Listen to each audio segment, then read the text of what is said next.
Hola, buenas tardes a todos. Antes de nada, quiero dar las gracias a los organizadores por haberme invitado a moderar esta sesión, que es tan interesante, sobre esta web de Geduca Inflamatoria, sobre atención al paciente con enfermedad inflamatoria intestinal y manifestaciones reumatológicas. Como decía, es un verdadero placer tener hoy aquí a varias personas que son expertas en lo que nos van a hablar, ¿no? Tenemos la suerte de tener a Mónica Sierra y Carolina Árbalez, ambas son médicos, una Mónica dedicada a la gastroenterología en el Hospital Universitario de León y Carolina Álvarez, reumatóloga dedicada a espondiloartritis en el Hospital Universitario de León. Después habrá un turno de preguntas. Posteriormente tendremos la parte de enfermería, donde tenemos la suerte de contar a una enfermera que conozco bien, Ana López Calleja, que es nuestra enfermera del Gregorio Marañón, de la Unidad de Enfermería Inflamatoria, que tanto ha trabajado y que tanto sigue trabajando en el día a día del cuidado de nuestros pacientes. Y yo creo que va a dar una charla súper interesante sobre apoyo y cuidados de enfermería en ese tipo de pacientes, ¿no? Pacientes con enfermedad inflamatoria que tienen problemas articulares.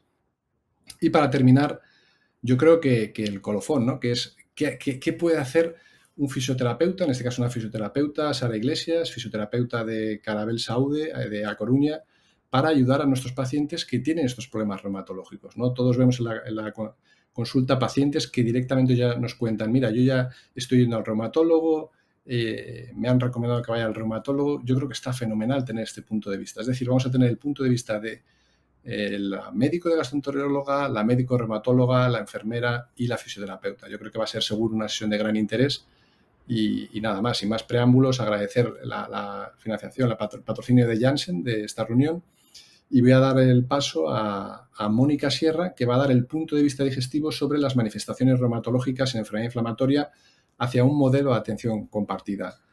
Mónica, gracias por estar con nosotros, cuando quieras. Gracias, Nacho, y gracias a todos por estar aquí y a Geduca y a Janssen por la invitación. Voy a empezar a compartir pantalla. Bueno, confieres y nos podemos hacer muchas veces esta pregunta, ¿no? ¿Cómo son nuestros pacientes en el día a día con inflamatoria? Pues tenemos pacientes sencillos, pero cada vez vamos teniendo pacientes más complejos. Estos son 4 ejemplos que no voy a empezar a detallar, pero los 4 se caracterizan por ser personas jóvenes, por tener una enfermedad inflamatoria intestinal que actualmente está en remisión, pero ha pasado por diferentes fases y por diferentes tratamientos, por tener manifestaciones extraintestinales, en este caso articulares, o bien otras enfermedades inmunomediadas, y además tener comorbilidad y no tener una buena vida social y una vida laboral activa. Nuestros pacientes tienen inflamatoria, pero tienen MEIS no controladas, otras IMID, comorbilidad añadida o todo junto, como veremos a continuación. Y además estos 4 pacientes, por muy bien que estén desde el punto de vista intestinal, pues no tienen una buena calidad de vida y tienen discapacidad. Y es que nuestros pacientes, a pesar de tener remisión intestinal, pues tienen una peor calidad de vida y una peor productividad laboral si hay afectación articular, como se vio en este estudio. ¿Y cómo de prevalentes son las MEIS articulares en la enfermedad inflamatoria? Pues aproximadamente entre un 20 y un 30%. Hay diferentes porcentajes en los diferentes estudios. Esta es la corte Ipsen, es una corte antigua de los años 90, pero se siguen los pacientes durante más de 20 años y oscila entre un 27 y un 39%, porque hay porcentajes muy altos de un dolor crónico lumbar, de un dolor lumbar inflamatorio, un 7% de espondiloartritis y un casi un 5% de espondilitis. Pero tiene también algunas deficiencias. Son pacientes de los años 90, baja utilización de inmunosupresores o biológicos, que podría infraestimar el dato y también escasa utilización de pruebas radiológicas para el diagnóstico de sacroileitis. En una revisión sistemática de 71 estudios, un 13% de espondiloartropatía, sacroileitis un 10%, espondilitis un 3%, artritis periférica un 13%, pero una alta heterogeneidad en los estudios, son diferentes áreas geográficas y las espondiloartropatías son más frecuentes en países de Europa y América que en países del sur. Son criterios diagnósticos diferentes en cada estudio y también baja utilización de pruebas radiológicas. En el registro NEIDA, en este estudio con casi 32.000 pacientes, pues un 19% de los pacientes tenían manifestaciones extraintestinales, siendo las articulares las más frecuentes. casi 9% artritis periférica, un 5% espondilitis anquilosante y un porcentaje más bajo de sacroileitis, puesto que estas tres entidades eran diagnosticadas por reumatólogos y sacroileitis solo con una prueba, cuando existía prueba radiológica. 447 pacientes estaban bajo tratamiento biológico por las MEIS y la mayoría de ellos por una MEIS articular. El grupo del Gregorio Marañón y otros compañeros hicieron también este estudio para valorar la prevalencia de las enfermedades mediadas por la inmunidad al diagnóstico de una inflamatoria, también una cifra de un 13,5%. Incluye también manifestaciones extraintestinales y también enfermedades inmunomediadas propiamente llamadas, siendo las articulares las más frecuentes, seguida de la psoriasis. Pero es que también a lo largo del tiempo, pues en un estudio a 2 años, se vieron que un 6,5% de los pacientes presentaban nuevas IMI. Pero también nuestros pacientes pueden tener otras IMIs asociadas. La enfermedad inflamatoria es una enfermedad inmunomediada y se asocia a otras IMIs. En este estudio, con casi 8.000 pacientes de población general, pues 6,39% de los pacientes tenían enfermedades inmunomediadas y casi un 8% de los pacientes podían presentar 2 de ellas conjuntamente. ¿Y cuándo aparecen las manifestaciones extraintestinales? Pues en 1 de cada 4 pueden preceder al diagnóstico, pero lo más frecuente es que aparezcan una vez diagnosticada la inflamatoria. Y a lo largo de ese viaje que va a tener el paciente, pues 1 de cada 2 va a tener una manifestación extraintestinal. Conocemos las recomendaciones del grupo de GTQ sobre el tratamiento de los pacientes con enfermedad inflamatoria intestinal y espondiloartritis y conocemos los criterios de derivación entre digestivo y reumatología, pero estos criterios que aquí están muy bien recogidos, en la práctica sabemos que es difícil, que no tiene un dolor lumbar crónico y hay que diferenciar entre el dolor mecánico y el dolor inflamatorio y muchas veces no es tan fácil en nuestros pacientes. Pero además no todo es artritis, nuestros pacientes van cumpliendo años y también tienen artrosis y además muchos de nuestros tratamientos pues pueden tener como efecto artritis o artralgias, las artralgias por mesalazina, la osteoporosis y las fracturas por corticoides, artralgias por tiopurínicos, reacciones infusionales tardías a las anti-TNFs que incluyen artralgias o lupus y también artralgias de nuevo con vedolizumab. ¿Y qué tratamientos tenemos en el 2021 para estas MEIS articulares? Pues bueno, no voy a hablar de lo básico, no voy a hablar de AINES, ni de corticoides, ni de la salazopirina, sino que voy a hablar de los anti-TNF y de los nuevos biológicos. El objetivo del tratamiento tiene que ir encaminado a disminuir la inflamación, aliviar el dolor y prevenir la discapacidad. Y los anti-TNF han sido los fármacos más usados en todas las MEIS en general, también en las articulares, y por lo tanto es de lo que más datos existe. De los anti-TNF he querido recoger estas 2 revisiones sistemáticas, que incluye un porcentaje muy alto de pacientes. Los anti-TNF son eficaces en disminuir la prevalencia de la artritis, en mejorar la densidad mineral ósea y son buenos en la respuesta de la espondiloartropatía axial y periférica. Y también mejoran las artralgias. Y en la última revisión, la del 2020, incluye también casos con vedolizumab, pero son pocos casos y la respuesta es parcial. ¿Y qué se sabe de los nuevos biológicos y las moléculas pequeñas para la enfermedad inflamatoria? ¿Son eficaces? Pues ahora estamos utilizando estos nuevos fármacos y las MEIS que muchas veces teníamos controladas con los anti-TNFs, pues estamos teniendo problemas en la práctica. Los fármacos más eficaces en la espondiloartropatía axial siguen siendo las anti-TNF, pero también parece que tienen un lugar los inhibidores de las yaquinasas, como es el tofacitinib, y existen datos muy positivos en espondilitis anquilosante. Y vedolizumab podría tener un lugar en artritis, que luego veremos de qué tipo, y ustekinumab más en la artritis periférica que en la espondiloartropatía axial. Con vedolizumab he querido destacar estos 3 estudios. El primero es un estudio post-hoc de los ensayos clínicos, en el que un 45% menos de manifestaciones articulares de novo en el grupo de vedolizumab y 37% menos de desarrollo de artralgias. Y parece que el anti-TNF previo se asociaba con un empeoramiento o el nuevo desarrollo de artritis, pero tanto en el grupo de vedolizumab como en el placebo. En el estudio Macaluso, que es un estudio prospectivo, pues existía una respuesta articular en casi un 40% en semana 10 y un 45% en semana 22, y parece que el único factor asociado para respuesta articular era la coexistencia de la respuesta intestinal, por lo que aquellas manifestaciones articulares que se asocian al brote intestinal podrían beneficiarse de este tratamiento. Y el estudio de Dupré en el que un tercio de los pacientes que inician vedolizumab desarrollan manifestaciones musculoesqueléticas, pero es que la mitad eran mecánicas, no eran inflamatorias. Y el único factor asociado de empeoramiento era tener una manifestación articular previo al inicio de vedolizumab.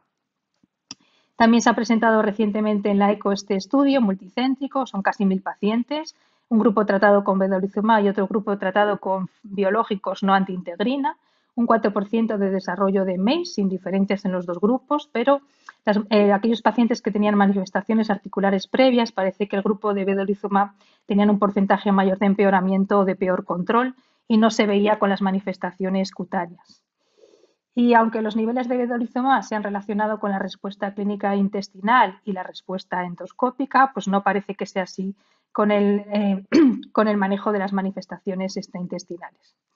Con ustekinumab no tenemos datos propiamente dicho en MACE articulares. Existe en marcha este ensayo clínico que tendremos algunos datos para finales del 2022. Y los datos provienen de esta revisión sistemática de 9 estudios con 254 pacientes. Con datos heterogéneos, parece que en el primer estudio no había mejoría en cuanto a los pacientes con espondilitis anquilosante, pero sí aquellos que tienen artritis psoriásica o artralgias de base o de nodo. Y en este otro estudio presentado también este año en el Congreso Americano, aquellos pacientes tratados con ustekinumab y MACE articulares basales, pues una vez que inician el ustekinumab, casi un 65% mejoran o se resuelven, y en aquellas MACE articulares inactivas, pues en 1 de cada 3 hay un empeoramiento. Y paso ya a la parte final de cómo proporcionar una asistencia de calidad a estos pacientes. Por mucho que los 4 pacientes iniciales tuvieran una remisión intestinal y estuvieran muy bien desde el punto de vista digestivo, pues no tenían una buena calidad de vida. Y eso, el dolor articular repercutía también en la energía, en el sueño y en su vida social y laboral. Y somos responsables de prestar una atención integral, intentar que la calidad de vida sea, como se ve en el disco de la derecha, lo más cercano al centro. Y os recomiendo esta revisión porque habla un poquito de todo lo que hemos visto, de las manifestaciones extraintestinales de todo tipo, de las IMIs y también de la comorbilidad para intentar ver al paciente de una forma integral y también porque 4 ojos ven más que 2. La atención multidisciplinar en este tipo de pacientes se describe como lo que vemos aquí. Por un lado, los circuitos preferenciales que conocemos, un especialista deriva a otro especialista al paciente en otro momento y en otro espacio físico. La consulta en paralelo, en la que el mismo día, pero en diferente espacio físico y tiempo, se atiende al paciente. Y la atención conjunta presencial, en la que en el mismo espacio físico y en el mismo tiempo, 2 o más especialistas atienden al paciente. Y ejemplos de esta atención multidisciplinar existen muchos, pero yo recomiendo y doy mi enhorabuena aquí a los compañeros del CEIM y del Gregorio Marañón por el premio de innovación y de calidad asistencial que acaban de recibir. ¿Cómo lo hacemos en León? ¿Cómo lo hacemos nosotros? Nosotros somos un hospital pequeño con un área sanitaria de 350.000 habitantes y ya pues desde que yo era residente se conocían los circuitos preferenciales, pero cada vez estábamos utilizando más la consulta en paralelo. Tenemos la suerte de que nuestra consulta está pared con pared, reumatología y la unidad inflamatoria, y por intentar que el paciente viniera menos veces al hospital, pues veníamos haciendo esa consulta en paralelo. Pero ya desde hace un año hemos querido dar un paso más allá y hacer esa atención conjunta presencial para aquellos pacientes complejos, en el que los 2 especialistas se juntan y atienden al paciente para poder llevar a cabo una atención integral y sobre todo una decisión consensuada de cambios, de modificaciones de tratamiento. ¿Por qué? Porque teníamos una inquietud profesional de mejora de la asistencia, pero también porque es reclamado por nuestros pacientes. Y hicimos un taller de la experiencia del paciente en junio y muchos de los pacientes que estaban en ese taller ya habían podido tener este tipo de asistencia y fue valorado muy positivamente como una mayor sensación de coordinación y de seguridad. Para acabar, los pacientes con enfermedad inflamatoria tienen MACE y 1 de cada 2 van a tener alguna manifestación a lo largo de su vida, siendo las articulares las más frecuentes. La enfermedad inflamatoria es una IMID y puede asociarse a otras IMIDs. Durante años los anti-TNFs eran los únicos biológicos para todo y tenían una alta eficacia, pero nuestros nuevos tratamientos tienen nuevos retos para esas MACE, para esas IMID y para la comorbilidad. Mi paciente tiene una inflamatoria que puede estar en remisión profunda, intestinal, pero no tener una buena calidad de vida. Somos responsables de intentar una atención integral del paciente. Y lo más importante es el trabajo multidisciplinar, son las personas que trabajan juntas para intentar crear y modificar un modelo asistencial con y para el paciente. Muchas gracias y recomiendo de nuestra web Educa Inflamatoria el capítulo de manifestaciones extraintestinales y esta maravillosa infografía que por supuesto se puede solicitar. Y sin más, doy paso a mi compañera Carolina Álvarez. Muy bien. Pues hola a todos. Tras la excelente exposición de mi compañera Mónica, yo voy a hablaros de la parte reumatológica. Voy a compartir pantalla en un momento. De acuerdo. Comenzamos, pues. Yo voy a hablaros de artritis y enfermedad inflamatoria intestinal. Como sabéis, las manifestaciones reumatológicas de la enfermedad inflamatoria intestinal son variadas. Existe una relación establecida entre la artritis periférica y la enfermedad inflamatoria intestinal. Es decir, existe una correlación entre los brotes de enfermedad intestinal y los brotes de artritis periférica. Sin embargo, a nivel axial no podemos establecer esa relación lineal. La manifestación axial de la enfermedad inflamatoria intestinal funciona de forma independiente. Aproximadamente un 10% de pacientes con espondiloartritis desarrollan con los años una enfermedad intestinal y solo un 3-10% de pacientes con enfermedad inflamatoria desarrollan una espondiloartritis, aunque, como bien ha dicho mi compañera Mónica, los porcentajes son muy variables en la literatura. Pues cambian las poblaciones, se utilizaban antes otros criterios diagnósticos y los estudios a veces son transversales y ya sabemos que las manifestaciones articulares son muchas veces episódicas, con lo cual si no se hace un seguimiento a lo largo del tiempo no se detectan, se necesitarían estudios de más seguimiento para saber la prevalencia y la incidencia real. Sabemos que las manifestaciones articulares son las manifestaciones extraintestinales más frecuentes de la enfermedad inflamatoria. Y sabemos que en toda la familia de las espondiloartritis existe una inflamación subclínica intestinal. Se han visto muchos estudios de colonoscopias en pacientes asintomáticos de espondiloartritis y también de familiares de pacientes con espondiloartritis, donde se ha demostrado esa inflamación intestinal subclínica. Ya sabemos que en el intestino está un poco la base de toda la etiopatogenia de las espondiloartritis. Sabéis, bueno, por supuesto que la enfermedad inflamatoria intestinal tiene una serie de manifestaciones digestivas que conocéis mejor que yo y a nivel reumatológico tenemos manifestaciones periféricas que dividimos en artritis, que normalmente suele ser una oligoartritis asimétrica, migratoria y transitoria que coincide con los brotes de enfermedad intestinal, aunque también observamos dactilitis y entesitis en muchas ocasiones. Existen manifestaciones axiales que luego desarrollaré y otra serie de manifestaciones, como ha dicho mi compañera Mónica. Sin embargo, de algo que nos olvidamos a veces es de la osteoporosis. Todo paciente con enfermedad inflamatoria intestinal crónica y espondiloartritis, por tener una enfermedad inflamatoria crónica, en este caso 2, ya deberíamos hacer despistaje de osteoporosis, independientemente de todos los demás factores de riesgos de osteoporosis que ya son bien conocidos, como la edad, la toma de corticoides en estos pacientes, tabaquismo, etcétera, etcétera. Pero insisto, todos los pacientes con enfermedad inflamatoria, al ser enfermedad crónica inflamatoria y más aún cuando tienen un proceso reumatológico crónico, debe realizarse una densitometría para descartar una osteoporosis. La relación entre artritis y enfermedad intestinal es conocida desde hace años. Ya sabéis que hay asociación genética, tenemos genes comunes entre ambas enfermedades, vías inflamatorias comunes. Muchos, la gran mayoría de los pacientes con espondilitis tienen algún síntoma intestinal. La patogenia de la enfermedad, como os he dicho, está el intestino. Y, bueno, sin más preámbulos, tenemos una serie de factores que aumentan el riesgo de desarrollar artritis en enfermedad inflamatoria intestinal, como la persistencia de actividad intestinal, que se relaciona sobre todo con la periférica, como os he dicho, el tabaquismo, también la presencia de otras manifestaciones intestinales y la presencia de complicaciones de la enfermedad. Las espondiloartritis son una gran familia de enfermedades, entre las que está pues, la espondiloartritis asociada a intestinal. Pero como veis también está la psoriásica, la artritis reactiva y un grupo que antes se conocía como espondiloartritis indiferenciada.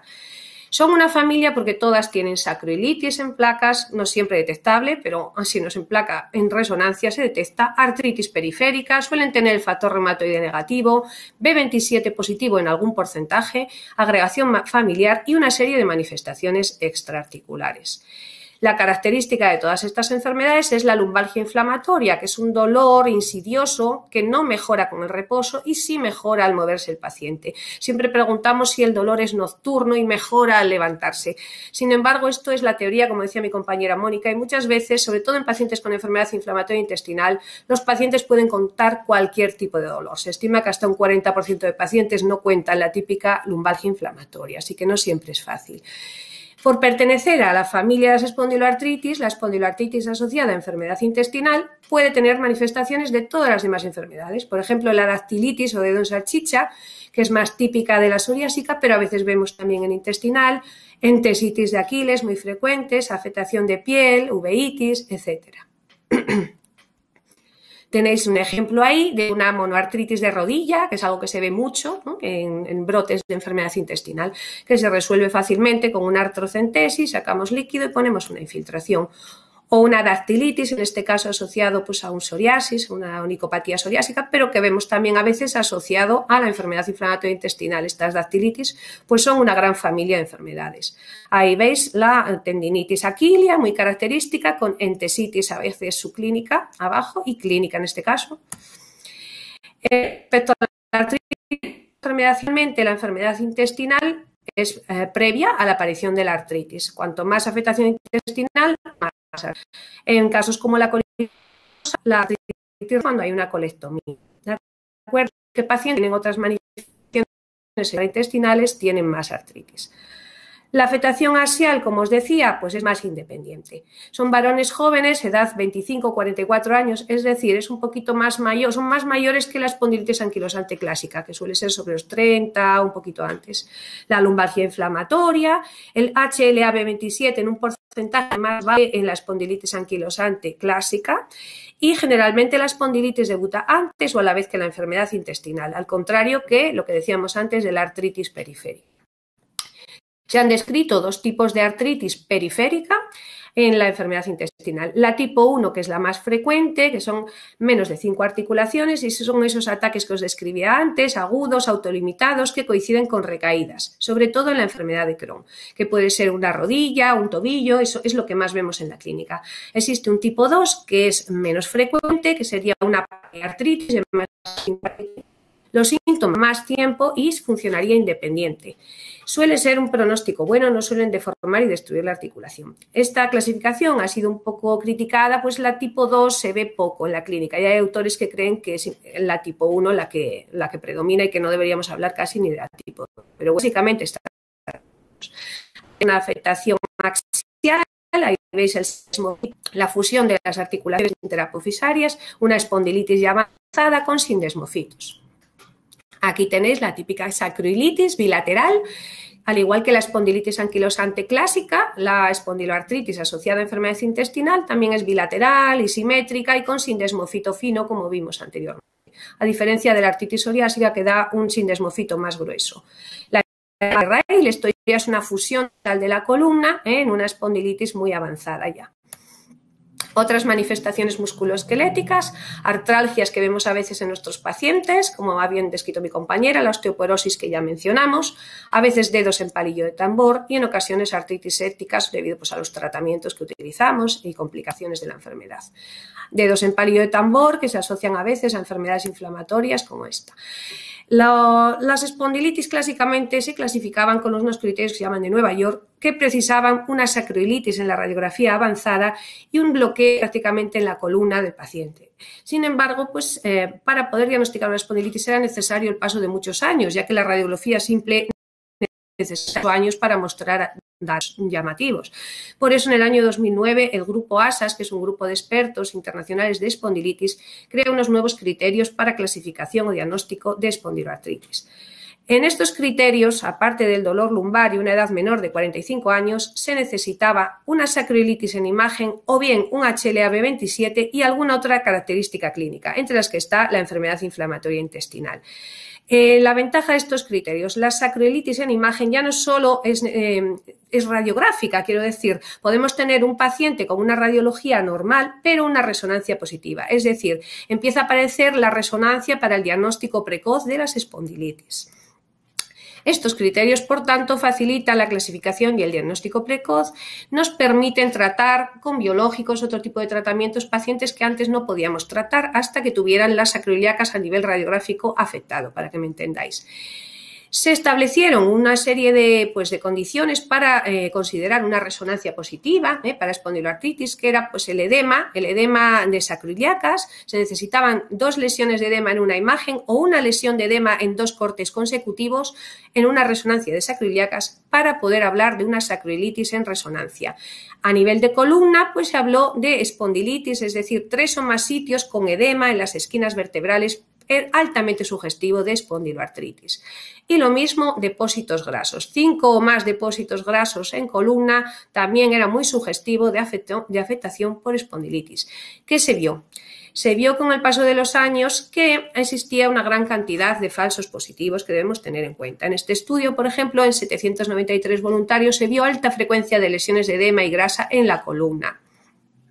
Asimismo, en las mujeres posparto, como veis aquí en este estudio, había un alto porcentaje de resonancia de sacroiliacas positivas. Es decir, se fue viendo que en otras patologías, en sujetos sanos, en corredores o en mujeres posparto, también había una resonancia positiva, con lo cual nos encontramos en un problema que, es decir, se estableció un sobrediagnóstico durante unos años de espondiloartritis en base a resonancia.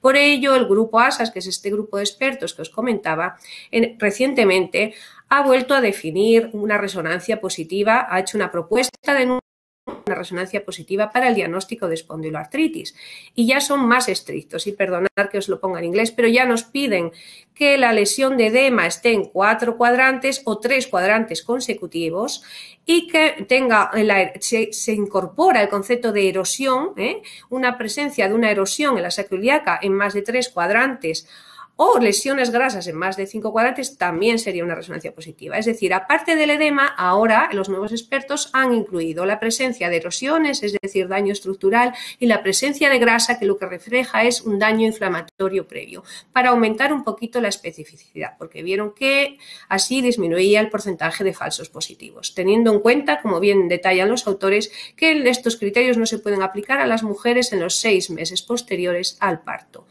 Por último, en el reciente Congreso Internacional de Espondiloartritis que se celebró en Gante, se hace lo mismo pero a nivel de columna, una nueva propuesta de resonancia positiva a nivel de columna que ya también es más exigente. Nos habla de un edema en más de 4 esquinas vertebrales o 3 esquinas si hay lesiones en otros sitios o grasa, ¿de acuerdo?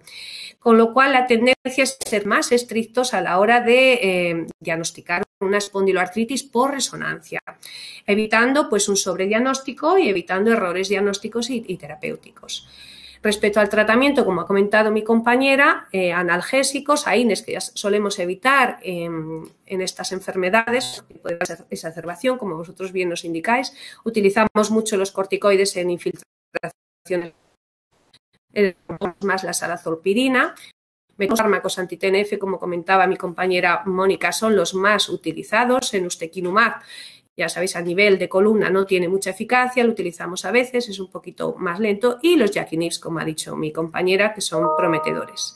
Muchos tratamientos son comunes y es muy importante el abordaje conjunto de estos pacientes, una comunicación, un trabajo en equipo entre reumatólogos y gastroenterólogos. Ahorramos consultas, hacemos ahorro económico y el paciente está mucho más satisfecho. Esto es todo lo que quería contaros hoy. Muchas gracias.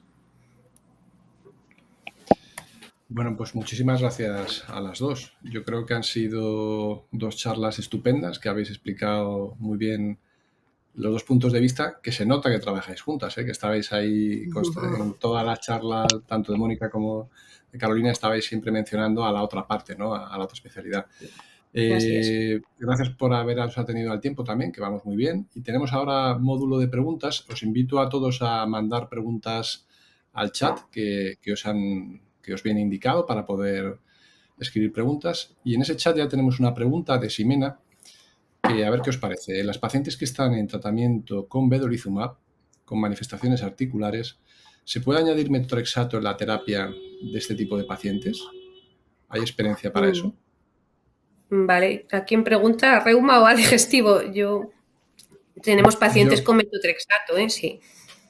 No sé, Mónica, si recuerdas a un caso, pero sí recuerdo algún caso vuestro con vedolizumab, que de hecho había empeorado respecto a fármacos TNF previos y que sí teníamos asociado metotrexato. Así que en principio yo no veo problema ni contraindicación. No sé, Mónica, ¿qué opinas? Sí, no lo veníamos utilizando porque concretamente eran colitis, pero bueno, en Crohn daría un poco más igual, ¿no? Al principio, cuando empezamos a utilizar el vedolizumab, lo hacíamos con el inmunosupresor, sobre todo acetoprina, luego pasamos a la monoterapia, pero en casos de mal control sí que alguno está con metotrexato y está mejor, sobre todo de periférica, ¿verdad? Sí, de periférica, sí, a nivel axial nada, pero claro, a nosotros, a los reumatólogos, nos va más, nos funciona más el metotrexato que el Imurel, ¿no? Que la azatioprina. Entonces, a veces es verdad que Mónica y yo nos ponemos de acuerdo para hacer el cambio, ¿no? De azatioprina a metotrexato. Yo creo que tenemos algún paciente con vedolizumab incluso y metotrexato, sí. Y enlazando con esto del metotrexato, Carolina, cuando empezáis los reumatólogos, las reumatólogas, un tratamiento con metotrexato, ¿cómo lo empezáis? ¿A dosis plenas? ¿Ibais empezando tolerancia? Porque os he escuchado a diferentes reumatólogos diferentes posturas en esto. Claro, hay dos caminos a seguir. Vamos a ver, se recomienda normalmente la escalada rápida, es decir, empezar con dosis altas de choque y luego hacer el descenso cuando el paciente está controlado. Esa es una línea, ¿no? Existe otra línea que es empezar más suave, empezar con dosis bajas para ver tolerancia e ir subiendo. En mi postura es un poco intermedia, ¿eh? Ni empiezo con 25, porque a veces el paciente empieza con náuseas o hace una alteración hepática y ya te rechaza el medicamento y ya no hay forma de negociar a ponerle menos, ni empiezo con 7,5, como se nos decía antes en los manuales, 7,5 e ir subiendo. Yo normalmente en intestinal solemos empezar sobre 15 o así, un término medio, porque suelen ser pacientes que están bastante afectados y no hay tanto tiempo a esperar, ¿no? Al tener las dos enfermedades, yo empiezo un poquito más fuerte, sí. Perfecto. Y esta pregunta, voy a mirar a ver si ha salido alguna pregunta más en el chat. No hay ninguna pregunta, os animo a que enviéis preguntas.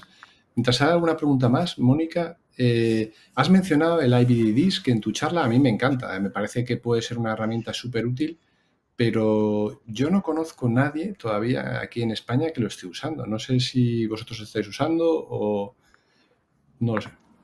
Mira, yo lo he conocido este año y me gustó. La verdad que lo vi en una charla, lo empecé a mirar y no lo he usado en práctica de decir, se lo entrego al paciente y que haga el dibujo. Pero sí que en las últimas consultas de pacientes en común con Carolina, a modo teórico, ¿no? Iba cogiendo como las partes que incluía el IBD-DIS. Sí. Y por lo menos tener una imagen global. Pero sí que lo hablaba con la enfermera el otro día, que queríamos tenerlo en las consultas y a lo mejor probar con algún paciente, a ver un poco también cómo se desenvuelven ellos, a qué su grupo de pacientes le puede gustar o está más familiarizado, porque sabía que había una app para el IBD-DIS, pero no, la última vez que intenté descargarlos no están disponibles ya. No sé, había una versión de Estados Unidos. Vale. Y otra de Canadá y Australia, pero no fui capaz, ¿no? Como que ahora ya no están disponibles. No lo sé si tú sabes algo. No, yo es que no soy muy de apps, la verdad, os voy a ser claro. Entonces, lo que tampoco tengo claro es si está validado en castellano, porque el IBD-DIS yo conozco que hay estudios yo lo he visto en francés, inglés, sí.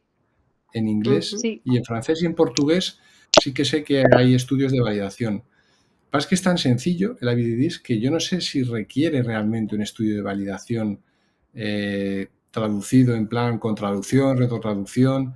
Tengo mis dudas de si sería imprescindible para otro tipo de cuestionarios, no me cabe duda que sí, pero para el IBD-DIS, que es algo tan visual, tan intuitivo, no lo sé, pero esto habría que mirarlo, ¿no? Yo no he encontrado a nadie que lo esté usando en castellano ni ningún trabajo con esta herramienta en castellano, ¿no? Y yo creo que refleja, es súper bonita, ¿no? Es súper visual y te refleja, pues eso, muchos aspectos de la vida de los pacientes que realmente le están haciendo la vida más difícil, ¿no? En el día a día.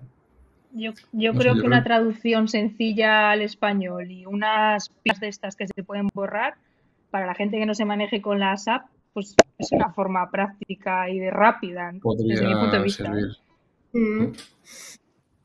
Muy bien. Y luego, a ver si hay alguna pregunta más, perdón, vamos a ver, sí. Isabel os felicita a las dos. ¿Qué ha mejorado la consulta compartida en cuanto a la asistencia a vuestros pacientes? ¿Qué tipos de pacientes elegís para la consulta compartida? Yo creo que es una pregunta para las dos.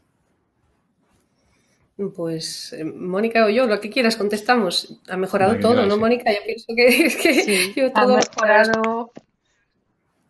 La verdad es que, a ver, nosotros hemos empezado de una forma muy práctica, porque es que lo de estar consulta pared con pared, pues en la que hacíamos el mismo día el paciente a las 11 en inflamatoria y a las 12 en reumatología, pues es que al final acababas entrando a donde Carolina a ver, oye, ¿qué pasa? ¿Qué hacemos con este paciente? Y entonces eso se fue de una forma práctica intentando transformar ¿para qué vamos a hacer esto? Vamos a verle conjuntamente, o yo me muevo o ella se mueve y así lo hacemos, de una forma casera. Pero bueno, ya lo hemos ido transformando, hemos ido de todo con inflamatoria, eligiendo aquellos pacientes más complejos que tienen la espondiloartropatía ya diagnosticada, o bien una espondilitis, o bien otra IMIT articular. Hemos querido empezar primero por lo articular, por empezar con algo. Y hemos seleccionado los pacientes y ya lo estamos haciendo de forma práctica. Ahora lo citamos en la agenda de cada una o en una, y en la historia electrónica se escribe de forma conjunta. Estamos intentando ya modificar la agenda para que haya se notifique de otra forma y esté a la misma hora notificada la asistencia conjunta. Profesionalmente, nosotros nos ha mejorado mucho, o sea, ha sido todo positivo. O sea, el poder tener la sensación de que cuando ves al paciente lo ves de otra forma, lo ves de una forma más integral, el poder tomar una decisión. O sea, a mí me parecía todo artritis. O sea, y luego te das cuenta con ellos, aprendes muchísimo, aprendes a explorar un paciente, aprendes a diferenciar artralgias sin más sin inflamación, y luego la toma compartida de decisiones, ¿no? Pues, bueno, ahora está bien de lo mío, le acabo de poner un vedo o un uste y ahora se ha puesto fatal de articular o de otra cosa. Y luego, pues también pedir otros tratamientos, ¿verdad, Carolina? Poder justificar. Hacemos fuerza en farmacia también, al estar unidas, pues tenemos más facilidad para pedir nuevos tratamientos. Claro, al ser dos especialistas las que coordinadamente lo piden, pues no nos ponen tantos problemas, ¿no? Hemos ahorrado también duplicidad de consultas, ¿no? El paciente lo agradece mucho, ¿no? El venir 2 veces en un periodo de un mes, una vez a digestivo y otra reumatología, evitamos duplicidad, nos coordinamos, evitamos analíticas que a veces eran duplicadas también, ¿no? Con periodos de poco tiempo, ¿no? Yo he aprendido mucho también de Mónica y un poco de cómo lo que sufren estos pacientes, ¿no? Con su proceso intestinal, lo desnutridos que están, el perfil psicológico. También he aprendido mucho de Mónica, ¿eh? Y por supuesto el coordinarnos para mejorar al paciente. Es decir, no solo ver tu parcela, ¿no? No solo estar bien a nivel articular, sino un bien general. Tenemos que tener al paciente bien y también bien psicológicamente. Entonces, hacemos también mucho apoyo psicológico, nosotras. También tenemos una parte de apoyo expertas, pero hacemos hincapié en ese aspecto, sí. Muy bien. Son ventajas, ¿no? Casi todo parece que cuesta arrancar un poco esto, pero una vez que empiezas parece que son claramente ventajas, ¿no? Sí, y hay otra pregunta en el chat de Ximena. ¿Alguna experiencia con sacroileitis tratada con golimumab? Yo creo que esto es más para Carolina. Sí, claro, sí. Tenemos acroilitis, por supuesto que sí, tratadas con golimumab y que van perfectamente, claro que sí. Sí, es un fármaco más, anti-TNF, y tenemos buena experiencia también con él, claro que sí. Por supuesto. Los reumatólogos hablamos más, no me di cuenta, perdón por el apunte en la charla. A ver, los reumatólogos hablamos más de sacroilitis que no de sacroileitis. Los dos términos, ¿no? Pero quizá ilíaco es ileitis y león es ileitis, ¿no? Igual un poco tendemos a decir ileitis, lo correcto es ilitis, ¿no? Entonces en los congresos y eso los expertos siempre hablan cada vez más dejar el término ileitis y utilizar más sacroilitis, ¿eh? Yo misma en charlas anteriores tengo alguna diapositiva con ileitis, pero bueno, se me olvidó comentarlo, ¿no? Es una tontería, pero bueno, un pequeño matiz que quizá la tendencia es hablar de sacroilitis, porque es el ilíaco, ¿no? No es el ileón, sacroilitis, de ilíaco, ¿no? Pero bueno, es un pequeño apunte que me olvidé antes de decir, sí. Muy bien. Hay que hablar con precisión, está claro. Yo creo que está bueno, sí, nos gusta más Sí. Una pregunta para las dos. Yo creo, o por lo menos yo lo he vivido así, ¿os da la impresión de que las consultas ahora más, o sea, conjuntas en paralelo que estáis haciendo, de esas consultas salen más tratamientos con salazopirina de los que había antes o menos tratamientos? Porque yo creo que más, porque ese es un fármaco que los reumas solían usar más, nosotros tenemos casi abandonado, no lo sé, no sé qué os parece esto. No he notado tanta diferencia. Yo, personalmente, yo diría que salen más tratamientos biológicos, ¿no? Quiero decir, porque Vale. cada vez somos más agresivas. Quiero decir, quizá al revés, ¿no? Yo utilizaba más la salazopirina antes, cuando no teníamos tantas alternativas, ¿no? Ahora enseguida, si no funciona, ya tiramos metotrexato, biológico. Yo creo que vamos más allá, ¿eh? No, la utilizamos, por supuesto, pero no más. Yo creo que no más que hace años, ¿eh? Muy bien. Voy a mirar a ver si hay alguna pregunta más. Yo creo que no hay ninguna pregunta más. No sé si queréis hacer algún comentario, y lanzar alguna idea, alguna aclaración final antes de pasar a la parte de Ana, de la enfermera nuestra inflamatoria. No, bueno, lo que comentaba Mónica, que no todo dolor desde el punto de vista reumatológico es artritis ni espondiloartritis, ¿no? Porque son pacientes también con un perfil psicológico que a veces tienen síndrome de sensibilización central al dolor, que es lo que se conoce como fibromialgia, etcétera, etcétera. Bueno, es al final una sensibilización central al dolor. Entonces, no todo dolor es equivalente a tener una artritis enteropática, ¿no? Que a veces hay pacientes mal clasificados o mal diagnosticados, o pacientes con artrosis que tienen el diagnóstico de artritis enteropática, que vas viendo, ¿no? Historias antiguas y te das cuenta que al final no es lo que parecía, ¿no? Que es difícil, yo pienso que no es fácil, lo que decía Mónica, porque no siempre cuentan el dolor típico inflamatorio, la inflamación a veces no se ve, hay que recurrir a eco, ¿no? Pero a veces hacemos tratamiento, simplemente si el paciente cuenta un dolor nocturno, un dolor inflamatorio, ponemos tratamiento y a veces mejoran, o sea que no hay que ser cuadriculado, sobre todo en artritis enteropática no hay que ser excesivamente cuadriculado, porque a veces no ves la inflamación muy clara, pero el paciente es bastante objetivo, tiene un dolor nocturno con una rigidez y ponemos metotrexato, ponemos un biológico y esas artralgias inflamatorias se quitan. Es decir, hay que ser flexible.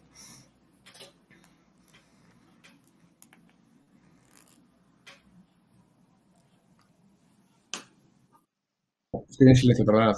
Nada, lo que os decía, que enhorabuena, habéis hecho unas presentaciones estupendas, se nota que trabajáis conjuntamente, o sea, no en el mismo sitio, sino que trabajáis juntas y se nota, ¿no? Y se nota cuando dos personas bailan al mismo son, trabajan al mismo ritmo y van orientadas en lo mismo, ¿no? Que es mejorar a los pacientes de forma global.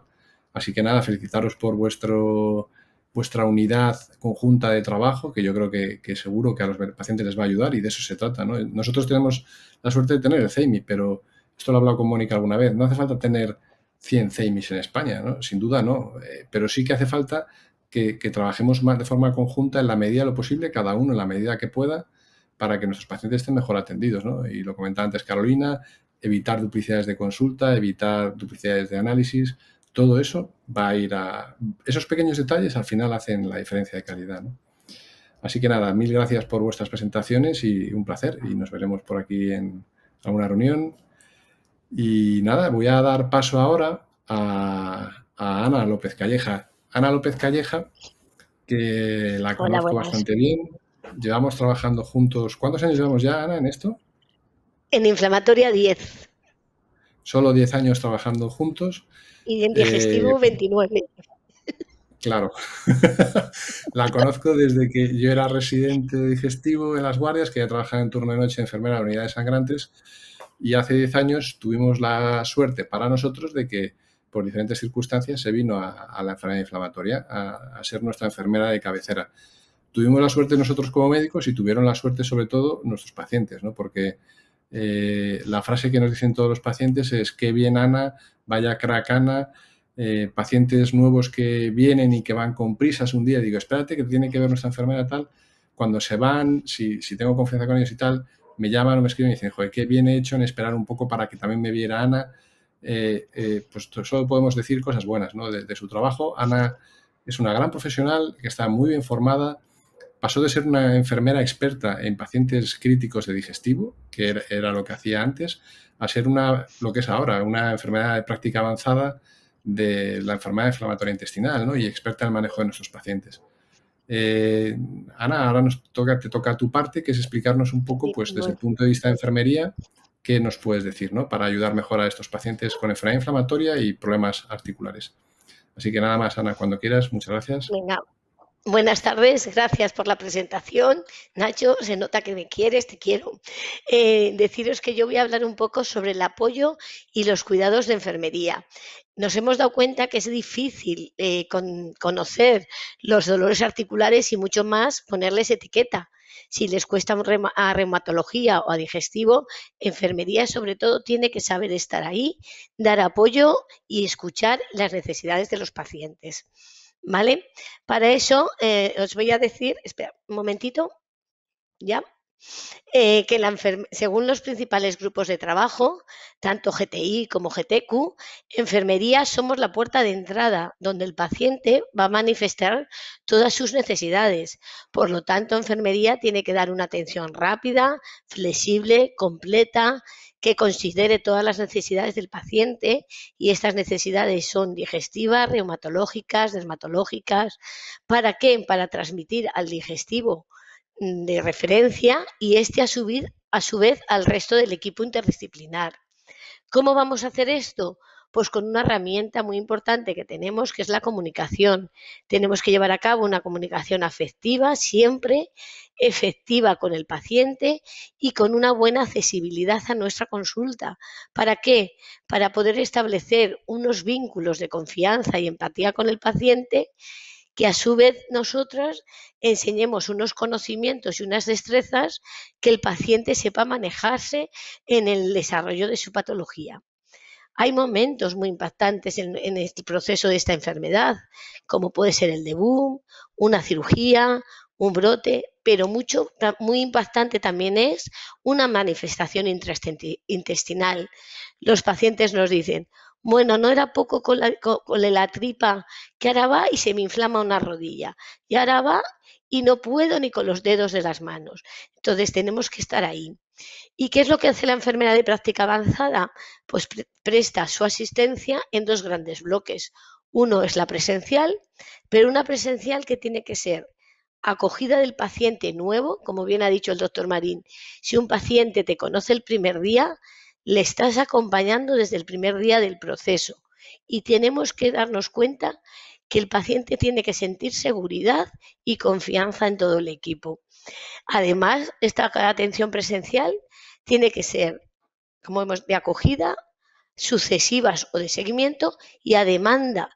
Tenemos que tener tiempo para escuchar al paciente aunque venga sin cita. Y además tenemos atención no presencial, bien por teléfono, por mail o por la e-consulta. ¿Y todo esto para qué? Pues para llevar a cabo un cuidado holístico, un cuidado integral, como hemos hablado hace un momento.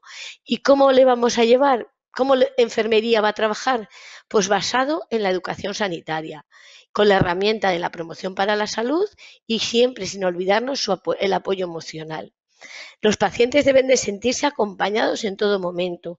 Tienen que sentir que tienen un equipo a su lado y que pueden contar con ellos siempre que lo necesiten.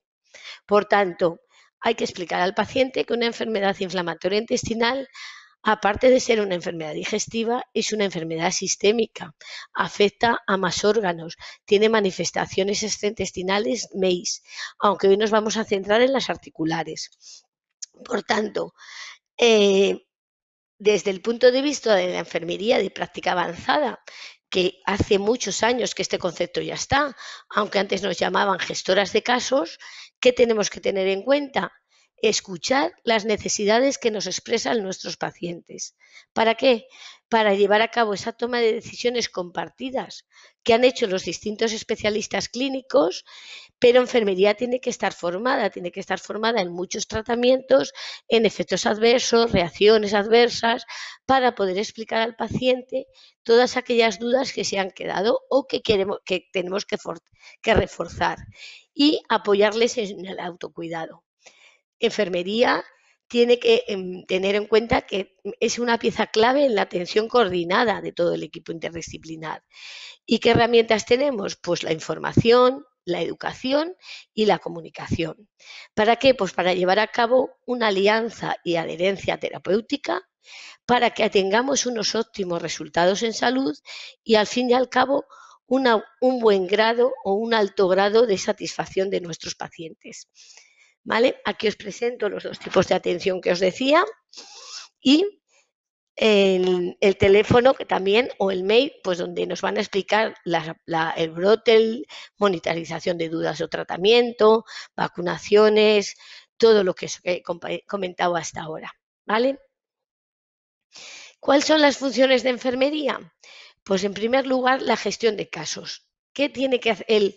La pieza clave de la consulta de enfermería es hacer un plan de cuidados individualizado de cada uno de nuestros pacientes.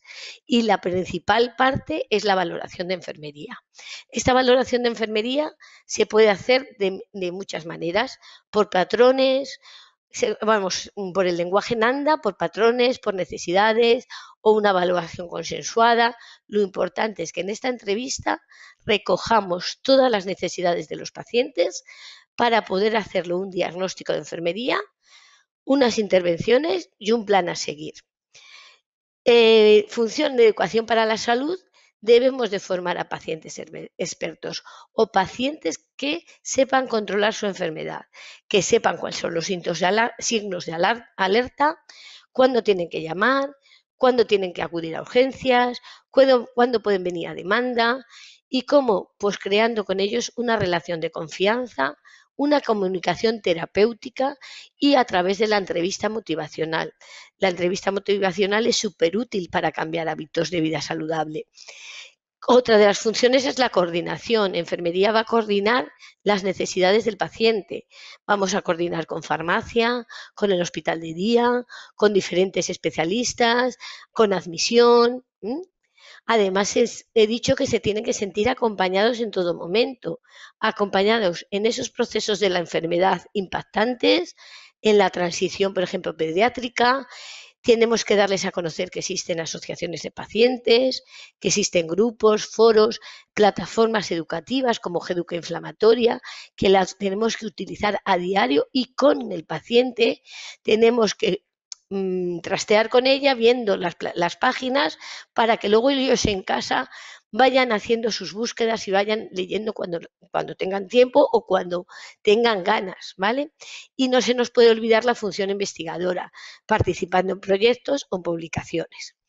Pero no solo son funciones, también tenemos que tener unas competencias formativas, es decir, nos tenemos que seguir formando día a día. Si es difícil la inflamatoria, estamos viendo ahora que tenemos que formarnos en diferentes patologías, EIMI, dermatológicas, reumatológicas, oftalmológicas, sin olvidarnos nunca de los cuidados de enfermería, que es tener en cuenta la intimidad, el tacto, la empatía, el respeto, el confort, el apoyo emocional, la relación de confianza. Todos estos cuidados que están dentro de las funciones, ¿vale? No sé, aquí os marco las etapas del proceso que os decía, la valoración, diagnóstico, planificación y se lleva muchísimo ahora al tratamiento por objetivos del tritutarget de los clínicos. Pues enfermería es el tritutarget, que es diagnóstico por objetivos, intervenciones por objetivos. O sea, tenemos que hacer lo que el paciente nos está demandando en necesidades y esas necesidades van a ser nuestras intervenciones, ¿vale? Lo que os decía antes es que nos da igual un proceso de enfermería bien por necesidades o por patrones o la estipulada o la consensuada por GTI en el grupo de enfermería. Aquí vais a ver manifestaciones digestivas, extradigestivas, vacunas, tratamiento, hábitos de vida saludable. No nos podemos olvidar de la salud emocional, la salud sexual, los aspectos sociales, pero nos vamos a centrar en las articulares, ¿vale? ¿Qué tiene que saber enfermería de las manifestaciones extraintestinales? Pues en primer lugar, que las manifestaciones, unos conceptos básicos, perdonad. perdóname, esta. Unos conceptos básicos. ¿Qué son las comorbilidades? Son otras enfermedades concurrentes que no guardan relación fisiopatológica directa clara con la inflamatoria, pero que nuestros pacientes lo tienen, o lo que llamamos muchas veces antecedentes: hipertensión, obesidad, diabetes. ¿Qué son las comorbilidades inmunomediadas? Es lo mismo que lo anterior, pero esto sí que tiene origen inmunomediado y por tanto pueden compartir algún mecanismo fisiopatológico que lo desencadene, como puede ser una psoriasis. ¿Qué son las manifestaciones extraintestinales? Pues son las enfermedades de la esfera inmunomediada que aparecen con los pacientes de inflamatoria con una relación temporal clara, como ejemplo el eritema nodoso, el pioderma cagrenoso, la uveitis. ¿Y qué son las complicaciones extraintestinales? Pues son enfermedades que aparecen con más frecuencia, que son consecuencia de problemas relacionados con los propios tratamientos, por ejemplo, anemia, pancreatitis debido a la dosis de la tioprina, etcétera, etcétera, ¿vale? Entonces, dentro de las manifestaciones extradigestivas, tenemos una serie de características. Hasta en un 50% de los pacientes con inflamatoria van a aparecer alguna. Son patologías progresivas que deterioran diferentes órganos, con lo cual van a afectar más a la calidad de vida en todos los aspectos, psico, físico y sociales. Alteran la calidad de vida, como bien han dicho las compañeras, afectan su calidad social, incluso su calidad laboral. Y existe una probabilidad mayor cuanto más larga es la duración de la enfermedad inflamatoria. E incluso más probabilidad de tener una segunda o tercera MEI si hemos tenido una.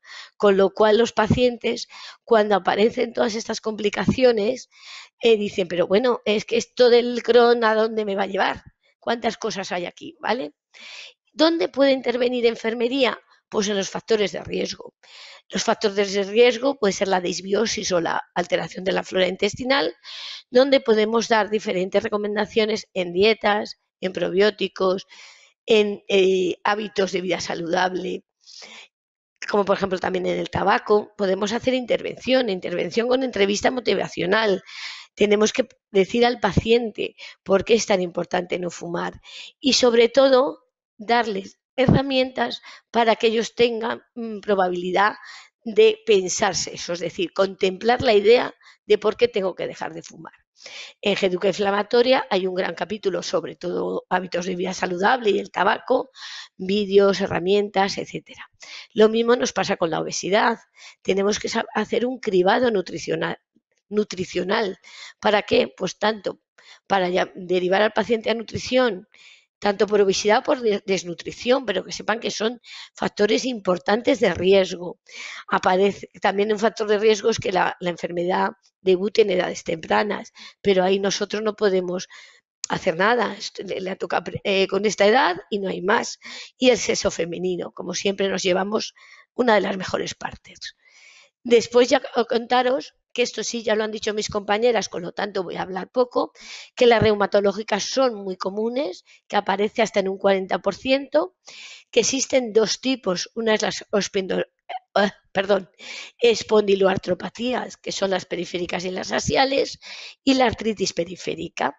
Al menos la enfermería de digestivo debe de saber que no todo dolor articular es una patología reumatológica, ni toda artralgia tenemos que pasarla al digestivo para que derive al reumatólogo, ¿vale? Y tenemos que diferenciar el dolor mecánico del dolor inflamatorio. Lo demás se lo vamos a dejar a ellos, pero sí que enfermería conozca lo que son las espondiloartropatías, los diferentes tipos y que sepamos cuando el paciente nos está contando diferenciar un dolor articular de un dolor inflamatorio y de un dolor mecánico, ¿vale? Entonces, nos vamos a ir a las artritis periféricas, que ya lo han dicho mis compañeras, que son la 1, que es la paucia articular, y la poliartritis. No me paro más porque está todo dicho. ¿vale? Pero sí que conozcamos que las periféricas son las de las extremidades más lejanas, como es el talón de Aquiles, la entesitis, o el dedo gordo, el dedo ahora no me sale, que es la dactilitis, ¿vale? El dedo salchicha, perdonad, ¿vale? Y también tenemos las espondilioartropatías axiales, que son las de las grandes articulaciones, como es el sacro, que es la sacroiliitis, aunque yo aquí lo he puesto mal, y la columna vertebral, que es la espondilitis anquilosante, ¿vale? Tenemos que conocer al menos que la sacroiliitis puede ser sintomática o asintomática, que la radiografía es anormal hasta en un 50%, que el paciente tiene dolor en las nalgas, sobre todo al descansar, y dolor al presionar las crestas ilíacas, y que pueden tener hasta en un 7 y 15% el HLV27, y que esto ocurre entre un 20 y un 50% de los pacientes de enfermedad inflamatoria intestinal. En cuanto a la espondilitis anquilosante, decir que puede preceder años a la inflamatoria, que existen unos criterios Roma, también he encontrado los criterios ASAS que comentaba Carolina, y que esto se presenta más en adultos jóvenes, que el dolor lumbar es crónico, sobre todo en la noche, y se agrava en reposo, que aparece una rigidez matutina que a veces les dura hasta una hora y que tienen una limitación en la flexión dorsal. Es lo que llaman raquis en caña de bambú, ¿vale? Y aquí el tratamiento es una combinación en fisio, corticoides, medicación antiinflamatoria. ¿Y qué puede hacer aquí enfermería? Pues saber fomentar tipo de ejercicios y recomendar ir al fisio. Entonces, por eso digo, no tenemos por qué saberlo todo. Importante en enfermería, diferenciar la artrosis de la artritis. La artrosis afecta al cartílago, el dolor empeora con el movimiento y suele darse en edades avanzadas. Digo suele darse en edades avanzadas porque cada día se da más en edades más tempranas. En cambio, la artritis afecta a la membrana sinovial, hay un dolor constante, hay una inflamación, puede aparecer en cualquier edad y está muy asociado a otros síntomas intraarticulares. ¿Vale? Os presento la misma infografía que ha presentado mi compañera, que podéis pedirla a Geduca, que podéis tenerla en póster grande en la consulta, y aquí un resumen de las manifestaciones reumatológicas. ¿Vale? Y viendo la literatura, me sorprendió, por eso tantas dudas me entraron, que la artritis psoriásica habla de una manifestación extraarticular, la uveitis o la enfermedad inflamatoria intestinal. Es decir, digestivo habla de manifestaciones extraintestinales, reumatológicamente se puede hablar de manifestaciones extraarticulares y todo es un conjunto de un equipo interdisciplinar. El cribado, que también me ha contado mi compañera, pero solo como enfermera decir, ni toda la diarrea se debe mandar a digestivo, ni todo el dolor articular o artralgia se puede derivar a reuma. Tenemos que conocer al menos que existen unos criterios mayores en digestivo y unos criterios menores. Mayores son el sangrado rectal, diarrea crónica, enfermedad perianal. Menores el dolor abdominal, la anemia y manifestaciones intestinales. Y el mismo otro cribado, al contrario, el cribado de la... perdonad, ay, no me sale. El cribado positivo de la espondiloartritis, que si cumple alguno de estos criterios. Un dolor lumbar crónico con inicio antes de los 45 años, un dolor lumbar inflamatorio, un HL27, la siocrilitis en pruebas de imagen, artritis, entesitis o dactilitis. ¿Qué comorbilidades tiene la enfermedad inflamatoria intestinal donde enfermería sí tiene un papel importante? Pues tenemos las enfermedades cardiovasculares, los trastornos neuropsicológicos, el síndrome metabólico y otras que son estas, el estado nutricional. En la consulta de enfermería no se nos puede olvidar hacer el cribado nutricional. La osteoporosis, hasta un 50% de nuestros pacientes van a tener osteoporosis. ¿Por qué? Pues por corticoides, por malnutrición, por inflamación crónica, por otros factores como el tabaco, el alcohol, el sexo. Debemos de fomentar los hábitos de vida saludable, debemos de fomentar la adherencia.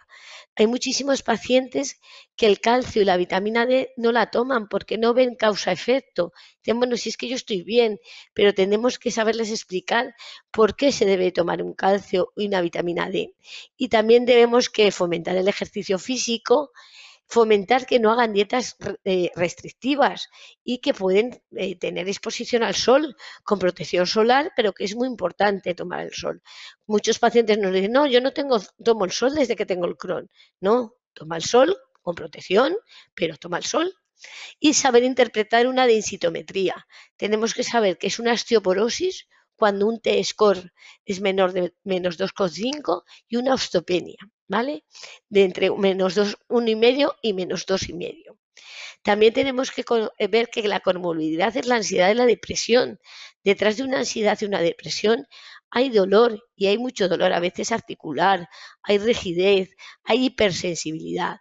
Por lo tanto, debemos de pasar en las consultas de enfermería, si nos están hablando de aislamiento, tristeza, no sé qué hacer con mi vida, pasarles las escalas de ansiedad, el HAD o el cuestionario de calidad de vida. También a los pacientes les tenemos que explicar las neoplasias, que pueden ser debidas a la carga inflamatoria, alteraciones o a la exposición de infecciones virales. Y explicarles muy bien las infecciones. No podemos poner un tratamiento inmunosupresor o biológico si el paciente está con fiebre o infección. Y esto se le debe decir porque es que se están autocuidando y se están autoadministrando en casa los fármacos. Cuanto más conocimientos tengan, mejor van a estar cuidados y menos factores de riesgo tendrán. ¿Vale? Y como conclusión es deciros que la enfermera de práctica avanzada forma parte integral y es pieza clave en la consulta interdisciplinar. Que la consulta interdisciplinar facilita el seguimiento al paciente. ¿Por qué? Porque optimiza tratamientos, mejora la adherencia y por lo tanto aumenta el grado de satisfacción del paciente. Que trabajar en equipo, nos lo acaban de decir dos compañeras, permite valorar al paciente de forma integral y varios especialistas en un mismo acto asistencial. El paciente nos pide a gritos, por favor, no puedo perder más días de trabajo, no me podéis hacer todas las cosas en un día. Entonces, si en un día estamos haciendo una atención integral, el paciente nos lo agradecerá siempre. Y que debemos de trabajar con protocolos de educación sanitaria, protocolos de apoyo emocional, para favorecer la adhesión al tratamiento y además disminuimos los costes que tanto gustan a los sistemas nacionales de salud. Y que para finalizar siempre me gusta con una frase y deciros que las necesidades de nuestros pacientes son nuestros deberes del día a día y estas necesidades van cambiando y como van cambiando debamos ir cambiando los demás y formándonos en el día a día. Muchas gracias. Muchísimas gracias, Ana. Qué bonita charla, gracias. Qué bien lo has hecho y qué clarito. Sí, gracias. Y yo que te veo todos los días trabajando, qué bien refleja lo que haces todos los días, ¿no? Que no es nada fácil. He visto que hay dos preguntas en el chat, pero sí. Son de Isabel, pero yo creo que son para reumatología previas. Entonces no son para traer ahora mismo. Yo creo que luego si hay tiempo al final las haremos en común, si se puede. Esto es un mensaje también para los técnicos. Las dos preguntas. Si alguien quiere lanzar alguna pregunta ahora para Ana, mientras sale alguna pregunta para Ana. En la práctica, Ana, para ti, ¿cuál es la situación más difícil con la que lidias en el día a día como enfermera de práctica avanzada en relación con estos problemas articulares? ¿Qué es lo que te parece más difícil, ¿no? Cuando entra un paciente que te sugiere algún problema o que te comenta algún problema articular? ¿Qué es lo que dices? No sé qué hacer, ¿no? En este caso no sé qué hacer. Sí. ¿Cuándo es eso? Pues yo ahora, a partir de hace un tiempo, es cuando me he formado un poquito en saber las manifestaciones reumatológicas, porque no sabía diferenciar una artralgia o un dolor articular con una manifestación que hemos hablado ahora, como la sacroiliitis o la espondiloartritis. Entonces, yo siempre digo, ¿Cuánto te dura el dolor? ¿Cuánto tiempo llevas con él? ¿Te levantas rígido por la mañana? Entonces, intento ir por ahí. Tengo una ventaja grandísima, que es el CEIMI, que abre una puerta y está la EPA de reumatología, que no sé si me estará escuchando. Entonces, a veces a Amparo la digo, oye, Amparo, mírame este dedo. Ella sí que hace una valoración física y me dice, no te preocupes. Y por otro lado, cuando ya tengo otra duda y veo pues una rodilla súper inflamada que me parece una monoartritis, yo lo que hago es llamar al digestivo, que es la otra puerta, y que lo valore para ver si damos preferencia o no a una interconsulta reumatología o se ve en el momento. Entonces, una frase preciosa que me dijiste tú, Nacho, fue: ni todo dolor articular tiene que ir a reuma, ni toda diarrea tiene que ir a digestivo. Ahí es cuando yo dije, pues es que entonces me tengo que estudiar un poco la parte de reuma, ¿vale?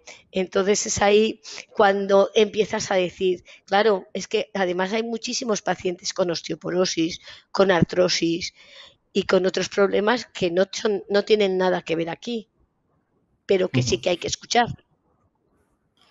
Totalmente, ¿no? Que hay que escuchar todo, el paciente se tiene que sentir atendido, pero quizás no podemos bloquear a nuestros compañeros de otras especialidades con problemas que no nos parecen ya claramente. O sea, podemos ser un buen filtro de entrada en general, ¿no? Para problemas de ese tipo si usamos los criterios adecuados.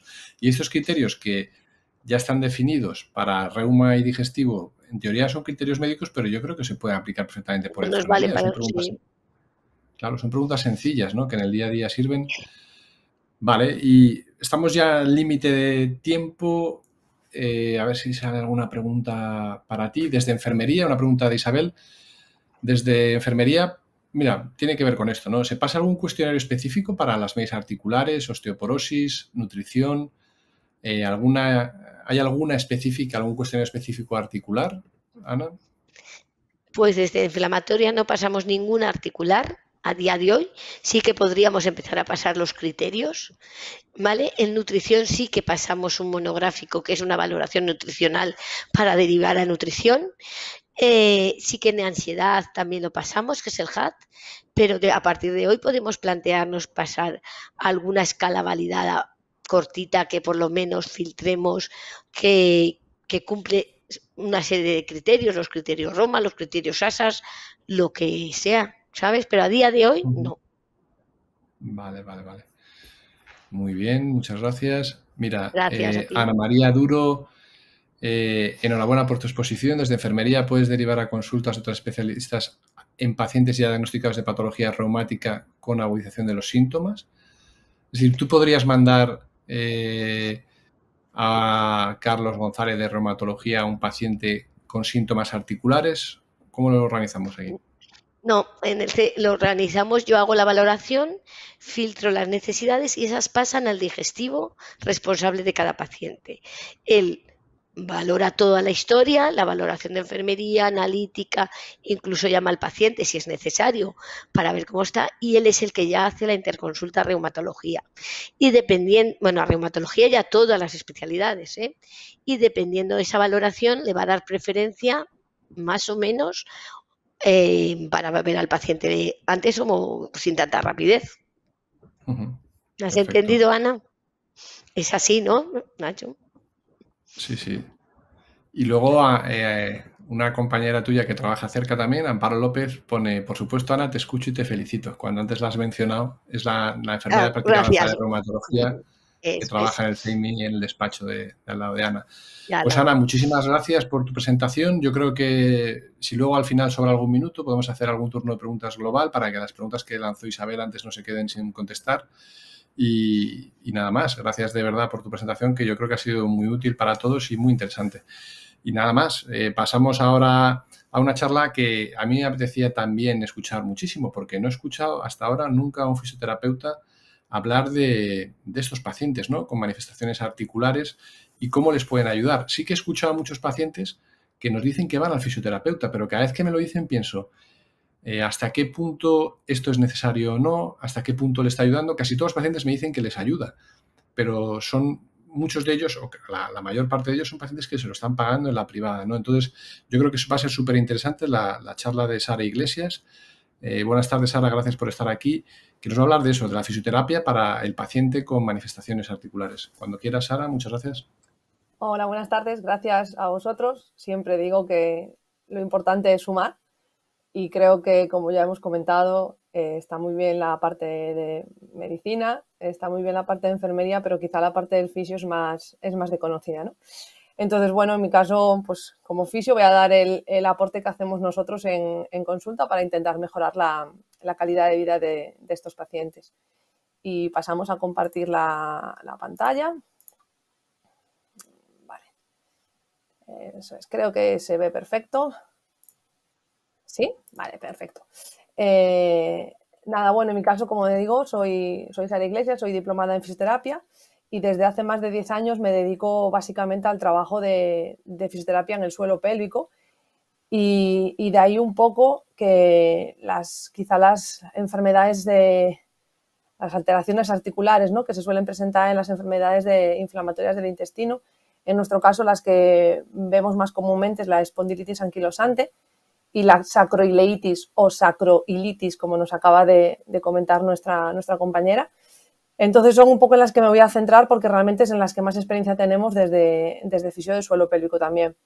Empezaremos con la espondilitis anquilosante, que bueno, realmente, como ya sabemos, es una enfermedad inflamatoria también, crónica, que afecta principalmente a los huesos y las articulaciones de la base de la columna, donde ésta se conecta más bien con la zona ya de la pelvis.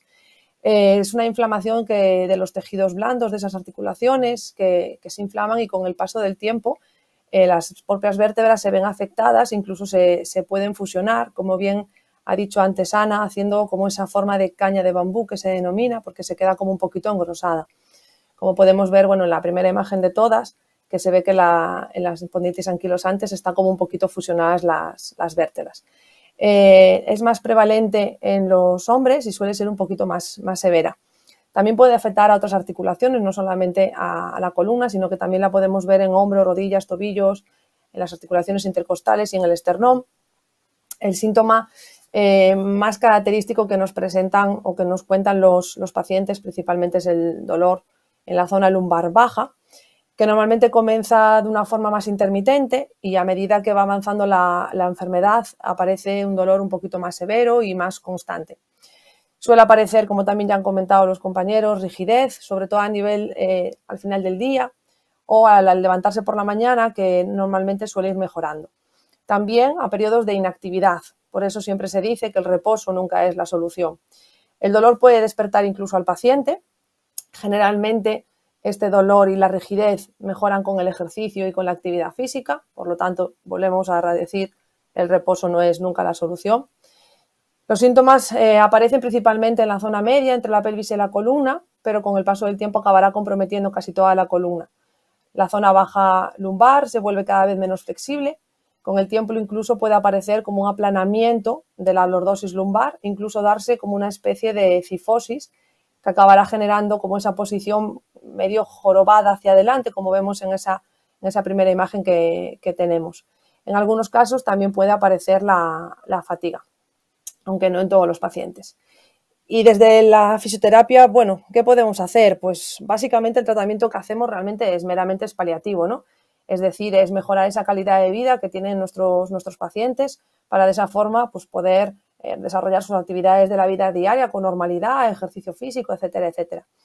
Nuestros principales objetivos van a ser aliviar el dolor, mantener la amplitud de movimiento, prevenir la deformación que se suele generar a la flexión y preservar siempre la postura adecuada tanto en las actividades de la vida diaria como en el ámbito laboral.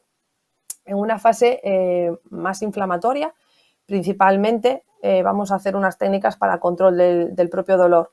Valoraremos el uso del TENS, la corriente que es analgésica. Haremos una inhibición de los puntos gatillo que puedan estar activos en los diferentes músculos que estén implicados, sobre todo en la zona lumbar. Normalización del tono muscular si hay alguna presencia de hipertonías, principalmente en la musculatura lumbar, la musculatura glútea.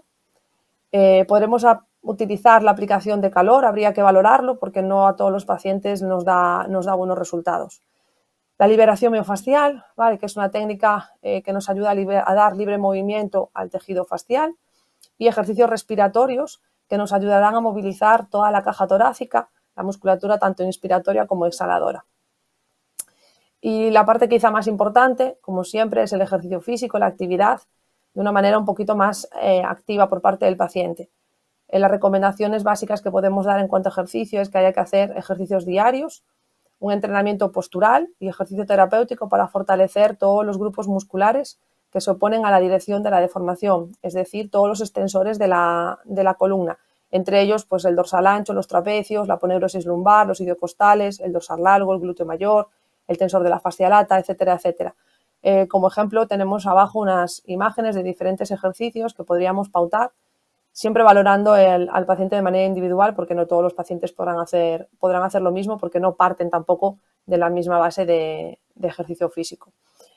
Importante también mantener, como decía antes, una buena postura. De esta manera ayudaremos a prevenir la rigidez de forma permanente y conservar la amplitud de movimiento. Es importante que los ejercicios sean lo más individualizados posibles, por lo que decía, porque no todo el mundo parte de la misma base. Importante también los ejercicios de calidad aeróbica y los ejercicios de respiración profunda para mantener el tórax y la parrilla costal flexibles y móviles. Más que nada porque muchas veces mucha de la fatiga que suelen decir nuestros pacientes es justamente por esto, porque la respiración realmente no es eficiente. Empezar o iniciar de una manera lenta y hacer los ejercicios cuando el paciente esté menos cansado y tenga menos dolor. En todo caso, los ejercicios no han de provocar un dolor que dure más de 2 horas tras la sesión. Sí que sobre todo al principio, cuando iniciamos un trabajo con ejercicio físico en nuestros pacientes, al principio puede aparecer una cierta resistencia al ejercicio o una cierta resaca, digamos, muscular, porque al no estar acostumbrados a moverse, pues nos vamos a quejar un poquito esos músculos. Luego siempre hacemos unas recomendaciones generales, en este caso es el control del peso y una buena alimentación. Si consideramos que es necesario, se hará una derivación al nutricionista para que bueno, le lleve un poco este tema. Realizar ejercicio físico de forma regular, no solamente de vez en cuando, porque el de vez en cuando al final nunca nos va a funcionar. Cuesta mucho que los pacientes se adhieran al ejercicio, pero cuando lo conseguimos y el paciente entiende que es lo que mejor le va a ir, la verdad es que funciona muy bien. Una recomendación que damos es cuidar la higiene bucal, porque aparece muchas veces inflamación también en la boca, como las gingivitis o las periodontitis, y sería importante también que lo controlen. Importante, ya también habló Ana, la enfermera, dejar o reducir el tabaco. Aquí, bueno, a veces cuesta un poco porque también tienen ansiedad, depresión y bueno, van un poco al tabaco, pero siempre le damos un poquito caña con el tema de que intenten dejar todos los tóxicos, entre ellos el tabaco. Mantener siempre la postura correcta, tanto en las actividades del día a día, como en la ergonomía laboral, como en las actividades físicas que pueda desarrollar nuestro paciente. Y la ergonomía en el trabajo, que es súper importante, porque a veces, por mucho que hagamos ejercicio físico 1 hora al día, media hora al día, si al final estamos 8 horas mal sentados o estamos 8 horas en una posición que no es la adecuada, nuestra columna al final sufrirá igual, por mucho que luego estemos 1 hora haciendo ejercicio. Bien, la segunda patología que quiero explicar, porque también es de las que vemos en consulta, sería la sacroiliitis. A ver si nos acostumbramos pues a este nuevo término. En este caso, pues es la inflamación de una o ambas articulaciones sacroiliacas, que puede causar dolor en ambos glúteos, en la zona sacra y la parte inferior de la columna. Incluso a veces irradia dolor a las piernas. También en algunos casos aparece dolor en la ingle, que luego hablaremos de ello, sobre todo cuando el psoas también está afectado. El dolor empeora a la bipedestación o a la sedestación de una manera prolongada. Suelen decirnos los pacientes que molesta más, duele al subir las escaleras, al correr, dar paseos largos, etc. La función principal que tienen las articulaciones sacroiliacas es aliviar la tensión al anillo pélvico en la deambulación y en el parto, y aporta la estabilidad a todo el esqueleto axial y las extremidades inferiores. Entre el 10 y el 25% de los casos de dolor lumbar presentan sacroileitis. ¿Cuáles son las características del dolor en la sacroiliitis? Pues especialmente aparecen al final del día o a primera hora de la mañana. Cuando es bilateral, el paciente siempre nos comenta que duele más un lado que el otro. Suele disminuir siempre al movimiento y suele empeorar al reposo. Se exacerba al subir las escaleras, irradia la zona lumbar, glúteos y la parte posterior de la pierna. Y lo que hablaba antes, si se asocia con una tensión en el psoas, además suele dar dolor en la parte baja del abdomen y la ingle. Suele aparecer rigidez y bloqueo articular al levantarse, que normalmente mejora al cabo de un rato, pero por lo menos sabemos que mejora lo que va avanzando el día y al movimiento. Y otra de las características es que aparece normalmente hipertonía de los músculos pélvicos o hiperactividad de estos músculos, como pueden ser el piriforme o antiguamente llamado piramidal, el obturador interno, que es un rotador de la cadera, el suelo pélvico y los glúteos. Desde fisioterapia, pues un poquito lo mismo que en las espondilitis anquilosante. Al final nuestro trabajo va a ir encaminado a la mejora de los síntomas que nos describe nuestro paciente. En el caso de la sacroilitis, utilizamos la terapia manual directamente sobre el sacro, como se puede ver en la imagen del medio, haciendo movilizaciones rítmicas para que tener un efecto analgésico. Normalización del tono muscular, sobre todo los multífidos a nivel de la zona más sacra, para también eliminar un poquito toda la tensión muscular que se genera a este nivel. La inhibición de los puntos gatillo, ya sea manual o con punción seca. El masaje transverso profundo en los ligamentos sacroilíacos. El uso del TENS como terapia o como corriente analgésica. Las técnicas de neurodinamia y el fortalecimiento y estabilización del core, de esa zona central del cuerpo. Estiramientos que variarán un poquito en función de lo que nos cuente el paciente y de las exploraciones que hagamos. Y siempre solemos hacer una valoración de suelo pélvico, por lo que decíamos antes, porque tiene mucha implicación también en las sacroiliacas. Como ejercicio físico, pues en el caso de la sacroilitis nos vamos lo mismo, también un poco la recomendación de ejercicio diario, una pequeña rutina para aliviar la tensión, pero que sea el día a día. Buena postura, la ergonomía en el trabajo, en las actividades y en el deporte. Vemos muchas veces que los pacientes que tenemos que hacen entrenamientos en el gimnasio o deportes colectivos, a veces no tienen una buena ergonomía o no tienen una buena ejecución en los ejercicios.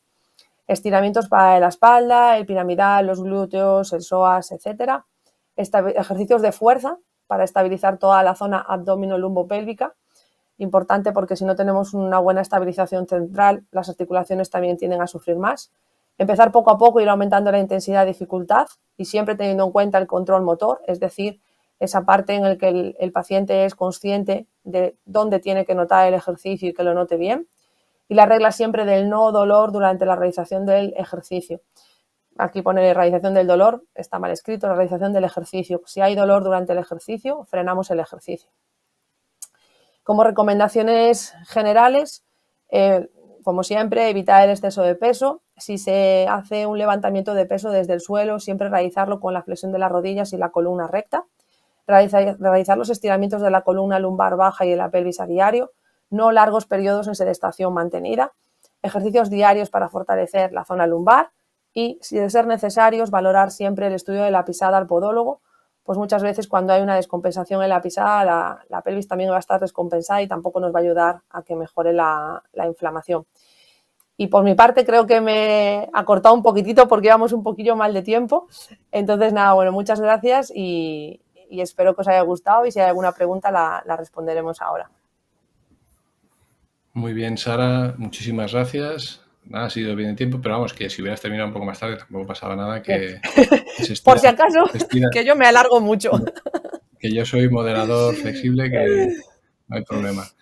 Mira, mientras surja alguna pregunta para ti, sí. Te cuento casos de pacientes míos que me han contado, por ejemplo, la natación, ¿no? En pacientes que tienen sacroileitis. Sí. Tengo pacientes que les ha venido fenomenal la natación. Esto, alguna recomendación general, me imagino que habrá que decir qué estilo sí, porque claro, nadar a lo bestia no puede ser, ¿no? ¿Qué recomendarías de esto?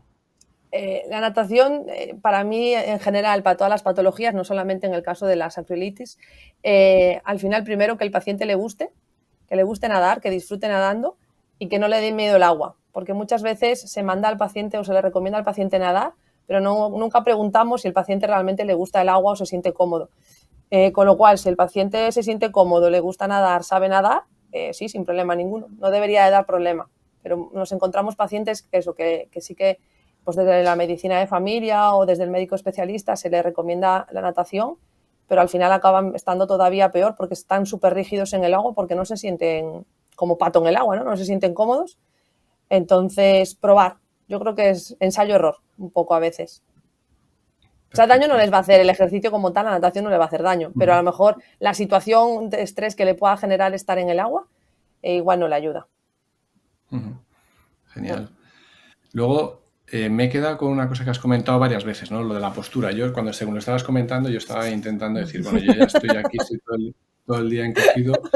Claro, esto no nos damos cuenta de lo importante que es, pero no solo para los pacientes, también para nosotros. Pero imagínate, claro, cuando alguien tiene problemas de columna o tanto de la parte baja como la parte alta, como cervical, que tenemos pacientes que tienen espondilitis que afecta a la columna cervical, Sí.